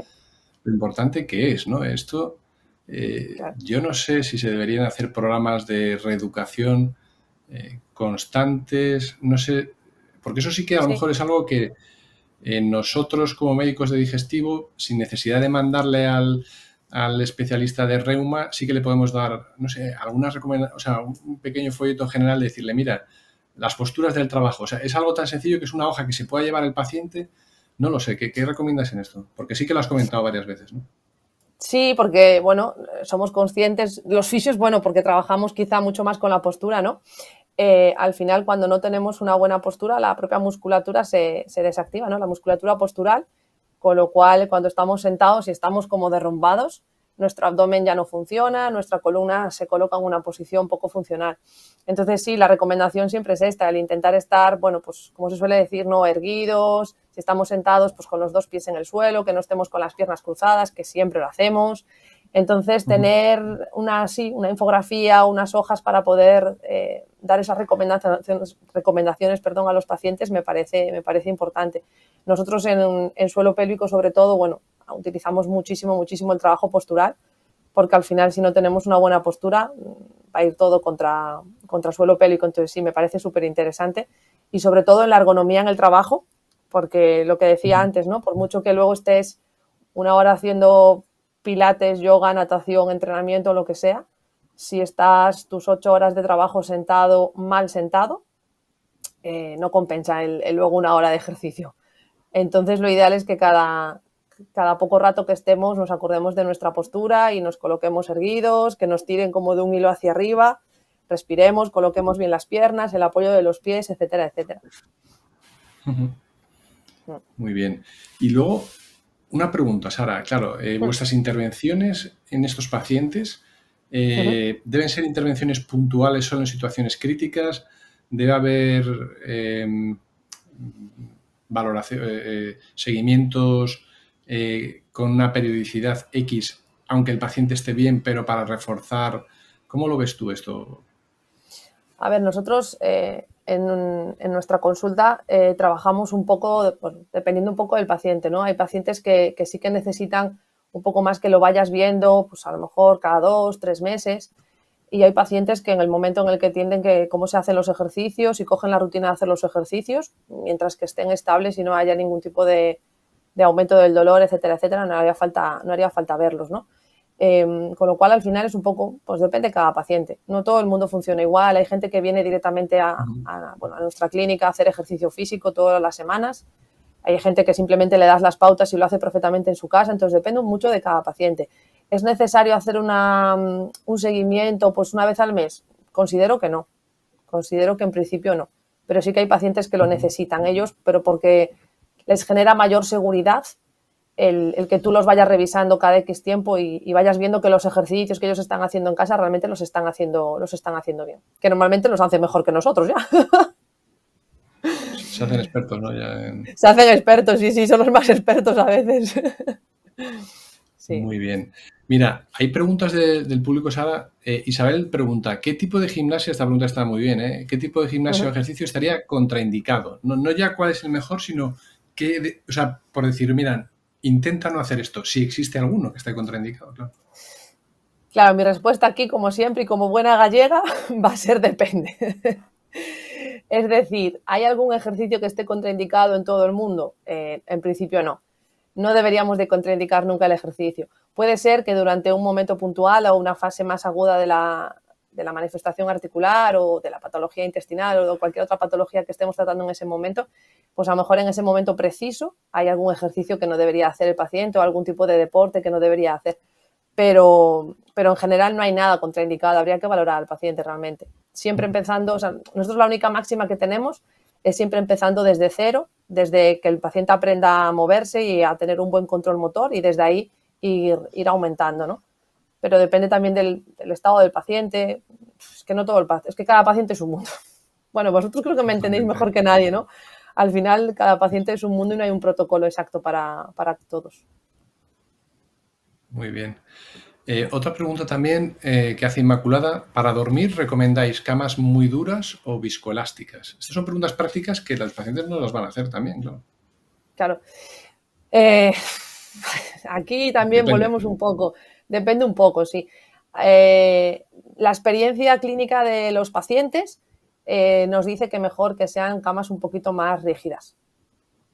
Pero es la experiencia de los pacientes, ¿eh? No es científicamente, la verdad no podría dar una respuesta. No sé si hay algún estudio científico que realmente nos diga que mejor una cosa que otra. Pero sí que los pacientes nos suelen decir que mejoren colchones más bien más duros, más rígidos. Perfecto. Muy bien, pues muchas gracias, Sara. Ya no hay más preguntas del público. Le quería pedir a Fidel si nos puede poner ahora a todos para intentar a todos los participantes, todas las participantes y a mí, vamos, son todas doctoras, enfermeras o fisioterapeutas. Mientras lo vas poniendo, había dos preguntas que quedaron ahí colgadas y yo creo que está bien. Bueno, comentaba nuestra enfermera Amparo López, la enfermera de práctica avanzada de reuma, que sí que se pasan en la consulta de reuma, claro. Claro, antes nosotros habíamos asumido como en la consulta de digestivo, ¿no? Nosotros pasamos cuestionarios nuestros, pero no de reuma, pero que en reuma sí que se pasan cuestionarios de el HAQ, el BASFI, el BASDAI, el PSAID, o sea que sí que se pasan cuestionarios de enfermería de reuma, ¿no? Eso sí que es una buena aclaración. Muchas gracias, Amparo. Y luego preguntaba Isabel, dos preguntas que habían quedado pendientes. ¿Qué os parece suscitar calprotectina en pacientes con clínica reumatológica y diarrea como factor para decidir si derivar a un paciente a digestivo o no? Esta primera pregunta yo creo que puede ser más armónica, ¿no? ¿Qué te parecería que los reumas usen la calprotectina? Primero, en vuestro hospital la pueden pedir porque en nuestro hospital hasta hace bien poco solamente la podía pedir un reumatólogo, ¿eh? Sí, en nuestro hospital se puede pedir.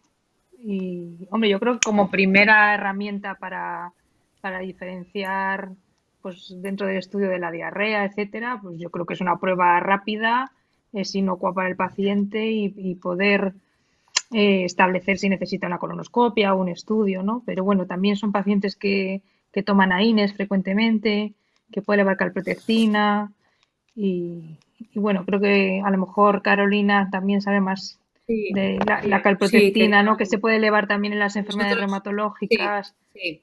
Hicimos un estudio que de hecho lo publicamos, estudiamos la calprotectina en pacientes con espondiloartritis y vimos que había elevaciones de calprotectina muy frecuentes en pacientes con espondiloartritis que estaban activos de su enfermedad reumatológica. Luego se hicieron estudios en España de eso y el porcentaje de esas calprotectinas elevadas, que luego era una enfermedad inflamatoria intestinal, era bajito. Quiero decir, igual si la calprotectina está muy, muy disparada, sí, ¿no? Nos puede orientar, pero así como sistemático, pues no tanto, ¿no? Porque la verdad es que si el paciente de reuma está activo, se va a elevar. Suelen ser elevaciones moderadas, claro, no tan altas como me imagino las que nos indican que hay una enfermedad intestinal. Pero sí que es verdad que hay muchas elevaciones cuando la enfermedad reumatológica está activa, así que nos puede despistar, ¿no? Otra cosa es que el paciente esté estable y esté desarrollando una enfermedad inflamatoria intestinal, pero no suele ser así. Cuando un paciente con espondiloartritis desarrolla luego una enfermedad intestinal, son los típicos pacientes que no controlas, es decir, que van mal y es porque hay algo más, ¿no? Entonces ya se dispara. Entonces elevaciones pequeñas o moderadas, pues a veces te pueden confundir, ¿no? No sé si sistemáticamente no lo veo muy claro, ¿no? Pedírselo a todos, ¿no? Es mi opinión. Muy bien. Hay un estudio en marcha ahora mismo de la SER, el estudio de ISER. De la SER, es justo. Hay un estudio de la SER. Si luego la prevalencia, claro, si luego pues, exacto, si para hacer una recomendación general hacen falta esos estudios y hacer más colonoscopias, ¿no? Para ver cuántos al final, si compensa, ¿no? O no compensa. Nuestra muestra era pequeña, pero es verdad que sí veíamos muchas elevaciones asociadas a brotes de la enfermedad reumatológica, claro. Yo creo que todavía está quizá por contestar bien esa pregunta. O sea, no tenemos información. No se sabe. No se sabe. Yo creo que habría que responder. Lo de Sara me ha encantado, la gallega. El depende me ha encantado. Porque también aquí es igual. Es decir, depende del paciente. Si es mucha diarrea o si tiene sangre en las Claro. heces, por ejemplo, y no toma antiinflamatorios, yo creo que ahí la calpro es fundamental y casi seguro la colonoscopia, ¿no? Porque es un paciente donde probablemente hay algo ahí orgánico, que es intestinal, que hay que valorar, ¿no? Yo creo que... Pero bueno, a ver si el futuro Claro. estudio que está en marcha nos ayuda, ¿no? Este de ISER. Y hay Claro. otra pregunta que yo creo que está muy bien, quizá para Carolina también, sobre la densitometría, ¿no? ¿Cuándo deberíamos hacer a un paciente una densitometría? ¿Hay una edad a partir de la cual es obligatorio o deberíamos estar haciendo densitometría a nuestros pacientes sí o sí? A ver, en general, en la norma general son las mujeres posmenopáusicas, pero claro, en enfermedad inflamatoria intestinal hay hombres que llevan años con enfermedad inflamatoria crónica. Entonces yo creo que una vez en la vida, a todo paciente con enfermedad inflamatoria crónica hay que hacérsela, porque nosotros hemos visto osteoporosis, gente joven, por por tratamientos, etcétera, etcétera, etcétera. Así que yo creo que todo enfermo inflamatorio crónico, una vez en la vida, tiene que hacer una densitometría. Hombre, por supuesto, las mujeres a partir de la menopausia, pero también en premenopáusicas, con toma de corticoides o una historia larga de enfermedad inflamatoria, sí, pueden tener y tienen, de hecho, ¿no? Osteoporosis. Así que en enfermos inflamatorios, siempre, es mi consejo. Perfecto. Y luego hay otra pregunta, que también yo creo que va un poco para Carolina, ¿no? Pregunta Isabel sobre experiencia con upadacitinib. Claro, las indicaciones que tenemos ahora en España de upadacitinib son reumatológicas, ¿no? Sí, tenemos, igual Mónica, tenemos pacientes, mi única experiencia son los pacientes que tenemos en común, Mónica y yo, ¿verdad, Mónica? Tenemos 3, yo creo, ¿no? Comunes, así. 3. Y bien, en principio la respuesta es bastante buena, ¿no? Con algún pequeño matiz, pero claro, tenemos muy poca casuística, ¿no? Entonces es bastante esperanzador, los estudios son muy buenos. Y muy refractario muchas cosas, ¿verdad, sí, Carolina? Claro, son pacientes muy complejos, así que no podemos extraer conclusiones de este tipo de pacientes. A priori parece un buen fármaco, ¿no? Y la verdad es que los resultados son buenos, pero hay que ir viéndolo, evidentemente, en otro perfil de pacientes, no tan refractarios, ¿no? Son pacientes que tenían de comorbilidad colitis ulcerosa, imagino, ¿no? O Crohn. Sí, tenemos colitis y Crohn, me parece. Sí. Vale. Es que los resultados de UPA en colitis son espectaculares, ¿no? Entonces, sí. Yo creo que, bueno, lo que decís, ¿no? Habrá que ver quizás en un perfil de pacientes, me imagino que estos son lo peor de lo peor, por desgracia, ¿no? Para ellos. Claro. Y habrá que ver cuando se usen pacientes con patologías menos avanzadas o con menos refractariedad previa a tratamientos, cómo han evolucionado. Muy bien, pues nada más. Yo os quería dar las gracias de nuevo a las 4 ponentes. Yo creo que han sido charlas magníficas que van a ayudar mucho a los compañeros y compañeros que están ahí escuchando y por tanto, a muchos pacientes, ¿no? Que están por ahí. Me han comentado que ha habido 100 personas, casi 100 personas conectadas en algún momento a las charlas, así que esto va a tener seguro gran difusión y, por tanto, mucha utilidad para todos. Agradecer de nuevo a Janssen el patrocinio. Yo creo que es fundamental que actividades independientes tengan patrocinio de la industria farmacéutica para que se puedan realizar y seguir con la formación continuada, ¿no? Y por último, un aviso de cuándo va a ser la siguiente webinar de GEDUCA inflamatoria. Me dicen que va a ser probablemente hacia abril, sobre la gestión emocional, ¿no? Yo creo que hoy ha salido el tema. Nosotros no tratamos intestinos ni tratamos articulaciones. Tratamos a personas que tienen problemas en el intestino o problemas en las articulaciones o problemas en el intestino, en las articulaciones y en otros sitios. Y como son personas, tenemos que gestionar las emociones, ¿no? Y yo creo que este tema seguro que va a ser súper interesante y apetece mucho ver este próximo webinar de GEDUCA inflamatoria. Así que nada más, gracias de nuevo a los organizadores por contar conmigo. Para mí ha sido un placer estar aquí esta tarde. Gracias de nuevo a las ponentes y muchas gracias a todas las asistentes y todos los asistentes que espero que haya sido de vuestro interés. Y a los técnicos que están ahí detrás, que no les veis y que están ahí silenciados, pero que Fidel, sobre todo, han hecho un gran trabajo y han permitido que todo salga bien. Muchísimas gracias y buena tarde, casi noche ya a todos.